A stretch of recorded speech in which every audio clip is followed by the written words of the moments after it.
Good morning and welcome to my hobby bench once again for yet another very interesting engine and video here.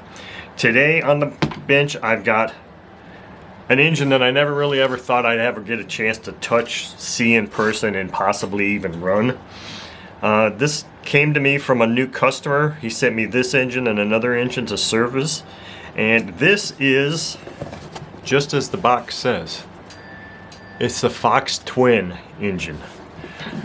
And let's just dive right into this because I can't tell you a whole lot about this. All I can tell you is that the fellow Amir that has sent this to me has never run this engine. And as far as I know, this is all complete and as it came from the factory in 1980 or 1981. That's how far back this engine dates. And this is some of the paperwork that came with it. The ultimate in RC flying, he says, Duke Fox. Now, after knowing that this was coming to me, I started doing some research on this and I found some very interesting information. There's a very interesting website or article on a website that I'll put a link to in this video so that you can go and read this about Duke Fox and this engine and all that kind of stuff. So this is the first thing. It says the Fly the Ultimate Hot Rod. Graft Fox. Yeah, so this is interesting stuff here, and maybe I can make some copies of this, PDFs, to share with the world. Here's the instructions. Now I'm going to read some of the instructions here because after I pull this foam out, the instructions are it's gonna say a lot about my ability to potentially get this thing running. So here it says, talks about propellers. And it's kind of talking about, it says, selecting Fox Twin is a high-speed machine designed to run at 11,000 to 14,000 RPM range. So it says you would use an 8-inch propeller on a 15 size engine, is what they're meaning here, 9-inch on a 29, 11 on a 60. So doubling this displacement would suggest a 13-inch propeller, which is about the right size for most models. In practice, an 11.8 is about as small as practical, and a 16.4 is about as large as practical. So, talking about props, so he's saying maybe a 12-inch prop, 13-inch prop is good for this. So here's the part about the carburetors that is going to get interesting. The carburetor adjustments take some time and must be done systematically to get any sort of satisfactory results. To get the user the best possible start, we have adjusted these carburetors at the time of the factory run-in. So here's actual proof that they have run this engine at the factory, and that Fox did that for many, probably all of their engines. If the needle valves have not been tampered with, you should be able to remove the engine from its box, mount the engine, connect the fuel line, install a propeller, and start and run it without any further adjustments. We do not recommend that you attempt to fine-tune the adjustments until the motor has run for approximately 30 minutes. At this time, if you so desire, proceed as follows. That paragraph that I just read is going to be important when I open this box up and show you. Then there's some stuff here about headers. I know you all are chomping at the bit to see this engine, so I'm going to save all the rest of this stuff. So here it is, and this is why I read that paragraph. Take the foam out of the top of the box, and here's the engine, and lo and behold, here's the frickin' needle valves. So I don't know who, why, when, or how this happened, but these needle valves were not supposed to be removed from the engine because the engine was run in at the factory, or at least started and run at the factory, so now they're not set anymore. So here is this engine, and I think for now I can probably get this box out of the way so that we've got more room to look at this engine, and I can put this off to the side and zoom in here. So here's the Fox Twin engine, and the best I can come up with is that this is actually two Fox Eagle 2 engines, I think is what it's called. Eagle 2 engines, the really strange looking engine, mounted together. So here we've got both of our exhausts on the one side. So this engine is basically a Fox Eagle facing this way without a prop, you know, obviously. And this is this one facing this way. And you'd have to go in there and read about this engine because it's really rather interesting. But the thing with this particular engine is it's completely locked up. So the first thing I want to do is put a prop on here because, so here's what I have been commissioned or authorized to do by the customer, which is he wants to see or hear this thing run. And who doesn't? Everybody wants to see and hear this engine run. Whether I'm the person to actually be able to get it to run or not, I don't know, because there's some things we're going to talk about here as soon as I get a prop mounted on here. And it doesn't have to be the right size. I just need something to help me turn this thing over as I oil and heat it up. But so as you can see in the box, that was all that was in the box. The linkage for the carburetors and two high-speed and a pair of high-speed and low-speed needles. That's what's in the box. And which means there are no exhausts. Yeah, this thing is locked up completely. And that's because it was last run, what, since 1980, 1981, and probably never touched since then. So yeah, it's going to be a little tight. I can actually kind of turn it over a little bit, but I'm going to oil it all up and heat it. So going back to the exhausts, I just so happen to have an Eagle 74 engine, and I purchased this from Mikoa a while back. So here is the thing. I have one exhaust. And it's like, okay, well, that's all cool and well and, you know, all that good stuff, because that's kind of how they show it in some of their things. But look at this line here. Let me do it this way. I've got a ruler here. You see a problem here? I mean, if you're mounting this in an airplane, that's probably fine. But if you're going to do what I am asked to do, which is run this thing on a stand like this somehow, well, that isn't going to work. So the exhaust is not going to go around this upright stand. Let's see here. Let me just, so right there we've got a problem. Even if I had two exhausts, which I don't, I could potentially mount this engine really low and clear the upright. I know it's kind of hard to see. This is kind of hard to manage here. But yeah, so if I mounted this engine really low on the upright, but even still, I don't have two exhausts, and I'm not going to go buy another one. So that leaves me with, and I'd already been trying to test fit this thing on here, and it looked like, so here's my upright. This is the upright that goes with my PSP stand, and this is all the holes that I've drilled in this thing over the years of mounting different engines. So yes, when I find an engine that I have run before and I get it from another person or whatever, or go to run it again, I have to go back and look at my video of when I mounted that engine and try to figure out from the video which set of holes I used, and then try to find the right holes. So as you can see, this thing is like a piece of Swiss cheese.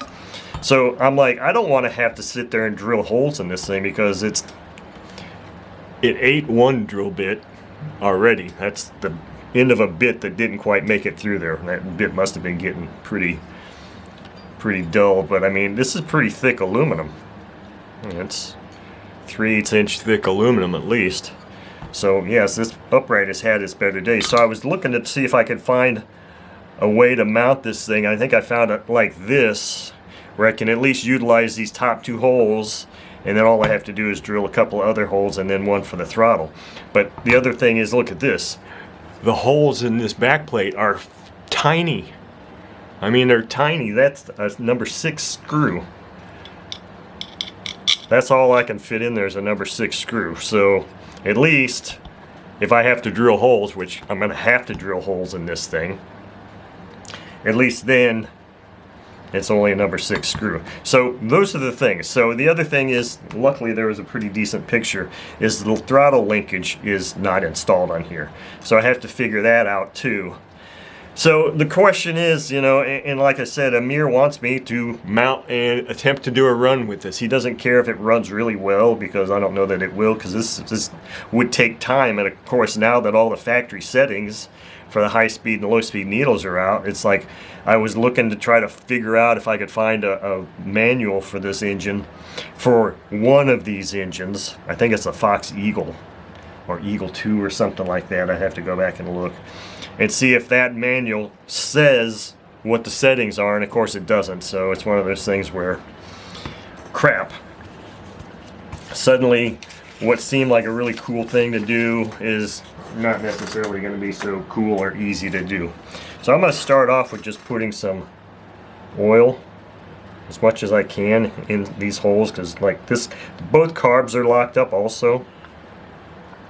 So I'm just going to heat some things here, put oil in and heat it up the best I can. Now this one is completely closed. The piston is completely, well, pistons, so both of these things, they fire at the same time, I believe, too. So both of these pistons are going to be at the same spot here in the world. Why does it seem like that's got bubbles in it? Let's just see what happens here if I start heating this thing up. See what kind of results I can get. Because like right now I can give you a sample. It doesn't want to turn. So I'm just going to really start liberally heating this thing up and see if we can get things freed up.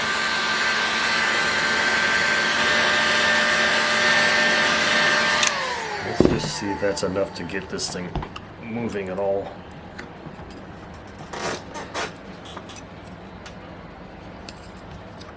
So at least I got it turning over here a little bit, so I can drop some oil down inside here now.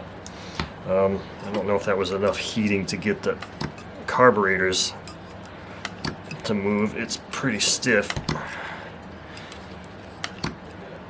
But one of the things that's going to be critical for me here is if I can get one of the carbs. I need to get the carbs open. Let's see here. This one is open. So I can get oil down in there, and that'll get down into that port for that bearing. But this carb here, there's still, the carbs need some serious heating here. So I can at least get oil more down into the main part of the crankcase.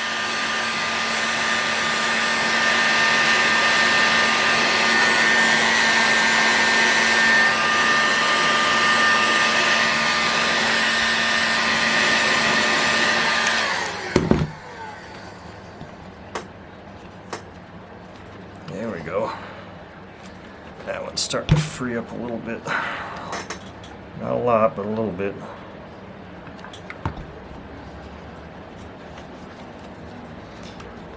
And yeah, how hot is it? Okay. Okay, so that one's freed up. Let's see if I can get the other one freed up like that too.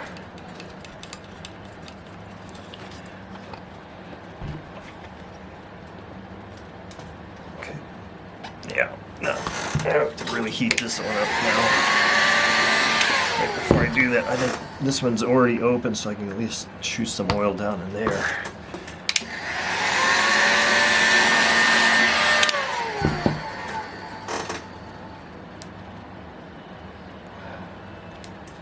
That's warm. Okay, so I got these carbs kind of freed up.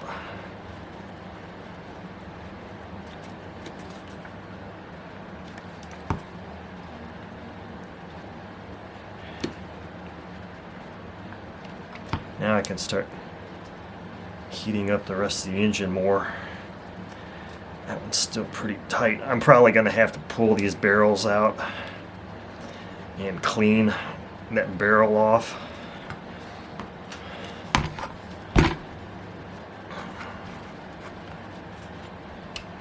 Now see, this one just freed right up. That was like really free. This one is not so free yet. Wow, that one's really stiff still.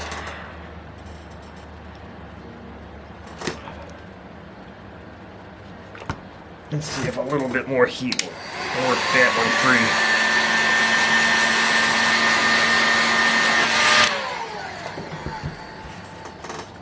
free. Okay, now finally, now we got that freed up. So now, that's not too hot.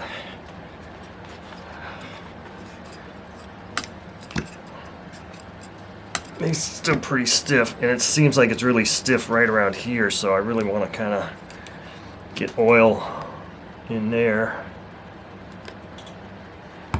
Now I'll close that barrel so that oil doesn't come out. Put some more oil in here. Close that barrel, rotate it around, and now we'll really heat this thing up pretty heavily here. See if we can get this thing turning over a lot more freely. That's step one. Step one, free the engine up. Step two, well, I'm not really sure what step two is right now, other than try to install the high-speed needles and low-speed needles and see if they're gonna want to screw in place. Because if there was that much caster residue holding those barrels shut, and then there could be caster residue in those ports of the carbs too. So the carbs might have to be... What I would do is I wouldn't take the carb off, the body off of here. I would just take the barrel out, I think, because if I take this carb body off, it's probably going to destroy that gasket, and I don't have replacement gaskets. So I'm going to do as little as possible to have to replace parts on this because I don't have them on hand. Okay, so as you can see, this engine is freer than it's probably been in many years. It feels really good right now. Actually, this feels pretty normal. It's pretty darn warm. So that carb is good. This one is still really stuck, so it's like... Figures that would be the one that's stuck. I'd have to get like an angle. This is just a slotted screw here, but I have to have a 90-degree angle one, which I have, whether it'll fit in there or not properly, to just pull that barrel out, because that's what I want to do. I don't want to have to take this seat, take the whole carb off, because like I said, it's probably going to destroy that gasket, and I don't have replacement gaskets. And Amir was telling me, he's like, hey, even if it runs a little bit but doesn't run perfectly, that's fine. He just wants to hear it, see it run, which of course, like I said, we all want to, but I just don't know how much time I can dedicate to trying to get this thing tuned, and how difficult it's going to be to try to tune, because if I got to sit there, and obviously it'll be mounted like this, exhaust down, so both needles, well, this one's going to be the more challenging one.